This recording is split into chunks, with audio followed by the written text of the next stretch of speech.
This video is sponsored by Squarespace. You can make your own beautiful website or online store with this all-in-one platform.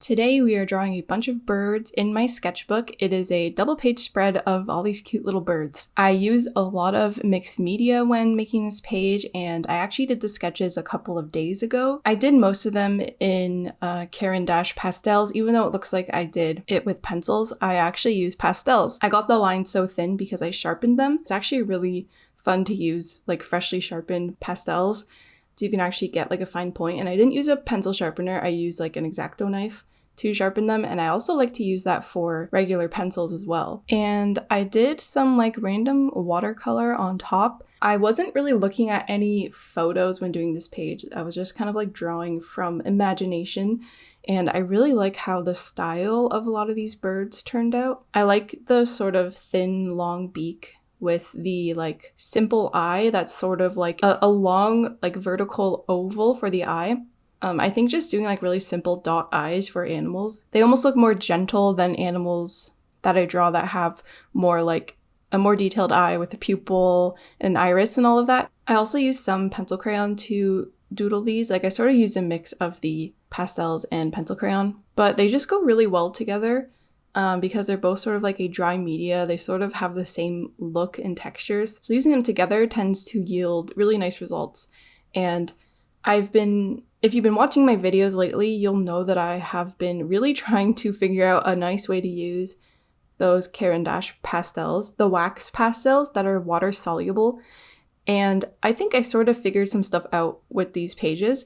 I already knew this, but I feel like I realized it in this video, that doing a base of watercolor makes it so much easier to do the rest of the illustration. It just gives you a nice like flat color to work with and doesn't move around on the page. It's sort of, when you put watercolor onto the paper and it dries, it still retains the texture of the paper, and it's a very nice dry surface for you to add other media on top of. Whereas if you did all of your base colors in pencil crayon, you sort of have this waxy surface to work on. Watercolor is a nice neutral base, and I need to let myself use it more. I use it all the time, but if I'm really wanting to like experiment with one particular media, I should really just let myself start it with watercolor and then continue with the other media, because it just makes it so much easier. But there's something satisfying about doing a piece with only one media. I just really prefer the mixed media approach. However, I think I can sort of realize my vision a little bit better when I'm able to use whatever kind of media I want. And it was just a lot of fun drawing these birds and just adding in a bunch of different colors and using my Prismacolor Premier pencils, because those have a very soft lead, so they're really good for drawing on top of dark colors, which is something that's kind of hard to do with something that isn't like paint or isn't like very opaque. You can actually use pencil crayon and also pastels and other stuff to lighten dark areas without having to use paint, and then you sort of retain a nice texture instead of it being like a smooth paint texture. So if parts of the birds were too dark, I would take a really light blue and lightly color over those areas, or like a light purple or white or cream or whatever color you may have, and sort of lighten areas, and you can add shadows and details. I just love pencil crayon. I feel like the pencil crayon and watercolor was really working for me today, and I was having a lot of fun with it. I kind of want to go through all of my pencil crayon collection and sort of like sharpen them all and look at them all and like sort of like organize them and just like remind myself what colors I have, because I tend to go for the same ones over and over, and I kind of neglect certain colors and I want to use them all. I saw this really cool TikTok of an artist who sharpens their pencil crayons with a knife, and I do that too. I've done that for years. But they sharpen them in a way that has a really like short point, and they sharpen them all the way to the end to where there's just a couple millimeters left of unsharpened pencil, yet they're still able to use it with like lead holders and stuff. But it's really cool to see them making the most of their supply in that way, and I really want to do that with my art supplies, just try to make the most of all of them. And that's why I don't really like sharpening the pastels, because I feel like I'm wasting so much pastel. Like I feel like I'm shaving off usable material, but I want the point to be shorter. So do you have like any tips for that? Like, how do you sharpen a pastel without like wasting so much of it? If you want a fine point, Like, can you avoid shaving off so much color? I don't know. Maybe you just don't sharpen them and just use them how they are, because I know if you like color on one side for a long time and then color on another side for a long time, it sort of makes a point by itself, but I don't know. Now for a quick break to thank this video sponsor, which is Squarespace. I use Squarespace to host my website. It's sort of like a landing page where you can look at my portfolio or link off to all my different social media. It's pretty easy to link to all your social media on Squarespace because they have a built-in section for this, and when you paste your links in, the icon automatically appears so people will know exactly where to find you. I also plan to try out the e-commerce functions on Squarespace for when I start to offer digital downloads. I think it would be nice to separate that from my physical store, and this would be a perfect way for me to offer my brush set that I plan to release early this year. So I will probably use Squarespace e-commerce tools for that. If you want to start your own website, I would recommend browsing through all of their pre-made templates. They have a lot of really great options to start off with, and then you can customize it to your heart's content. If you've been wanting to make your own website, I think Squarespace is a great place to start.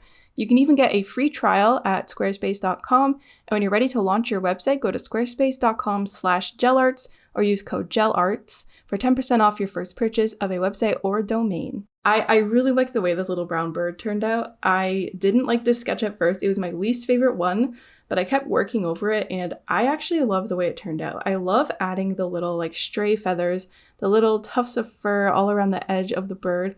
I think I realized that I haven't been making my birds look like fluffy enough, or I should have been experimenting by adding like more fluff to them, because I think it just makes them look so cute. I know birds always have a very like smooth and sleek look to them, but I really like this sort of style of adding fluffs of fur. It kind of reminds me of this artist that I saw at this farm near my parents' house, and it was a little shop that was selling greeting cards, and they were all by this one artist. I don't know the name of the artist, but there was a lot of birds and animals, and all of them were extremely like fuzzy with really, really fine details of hair just like coming off their bodies and off like feathers and fur. It didn't matter what kind of animal it was. They all looked very soft and fluffy, and I was sort of trying to channel that in this page. I feel like those cards are always like, I always think about them every once in a while. I didn't buy one, but it had like an impact on me, just the way the artist drew the animals and how soft they looked. I found it very interesting, and it's something that I wanted to sort of try out in my own art, but I haven't like went that far with it because they were using very small brushes, like very tiny details. It was a really like extremely fuzzy bird. I think it almost looked like a pom-pom, but it was a bird. Another thing I really like about this spread is the bird that's like bluish and orangey red, like the sort of terracotta rusty red color with the blue. I really like that one, and I think also once I started adding a little bit of acrylic marker on top for very tiny details, I think it just really added so much to it, and the color scheme of it, I'm a really big fan of that. I just had a lot of fun with this page. I feel like it wasn't too forced. I wasn't really looking at any references at all. It came from my head. I think I looked at like one frog photo, but then I just kind of was like, I don't really feel like drawing frogs. I'm going to close the tab and just draw whatever I want. Well, actually, I might have looked at a couple of bird photos now that I think about it, but when I went to color it, I wasn't looking at photos. I just kind of did whatever I wanted to, and it was a lot of fun. Also, I'm curious, what is your favorite pencil crayon brand? And when I say pencil crayon, I mean colored pencil. They're called pencil crayon in Canada for some reason. I really like the Prismacolor Premier for like more soft, like thick details, and for more control, I like the Faber-Castell Polychromos. But I know there's so many types of pencil crayons out there, so is there any brand that I should try that I would like? Is there something sort of in between the Faber-Castell and the Prismacolor, or is there something even softer than the Prismacolor Premier? I would love to just try every brand. I have a lot of random brands, like I have the Prismacolor Verithin ones, but I never really got into them, honestly. They're a little bit too hard for my liking. Like I find them kind of difficult to get onto the paper. I find the Faber-Castell Polychromos easier to get onto the paper, but they're not as soft as the Prismacolor, so they hold their point better. Is there something else that I should try? Like I know that Caran d'Ache has pencil crayons, and there's probably tons of other ones. And I'm looking to get ones that are sort of like artist grade, so they're light fast and like artist quality, not so much the student brand or like the more affordable brands. I want something that won't really fade and that will stand the test of time a little bit longer than regular pencil crayons. Because I know art supplies usually will fade no matter what, but certain ones are more light fast than others. I also noticed after doing this page how far through my sketchbook I am, and I'm really excited to finish it. I have been really enjoying sketching lately. I haven't like done it a ton, but whatever I have been drawing, I've been really enjoying it, and I really want to just like keep exploring with different media, and my studio is coming together. I recently organized a lot of it. I moved so much stuff, and I will do a studio tour eventually, I promise, just not until it's ready. I want to show it when it's done. I realize I don't really like filming myself cleaning and doing stuff like that because I find it hard to like actually complete the task if I have to film it. I'd rather just do it and then show the result. But that being said, I do want to do a video where I sort through my art supplies and reorganize all my art supplies, but at the same time, they're also like not that disorganized. I think they're pretty organized, to be honest. But I think it would still be cool to like show everything that I have and try to like organize them all and maybe like rehome some stuff. I don't know. I think that would be a fun video to do. Let me know if you would want to see that. And if enough people say so, I should probably do it. I really hope you enjoyed this video. My Patreon will be coming back in February. I took January off to catch up with previous months because I fell behind when I moved, and I fell behind during the Canada Post strike and just like Christmas and so much stuff going on. But now I'm finally catching up and it feels really good.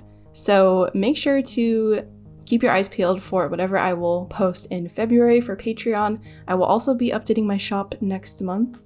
That is the plan. So thank you so much for watching. I'll see you in my next video.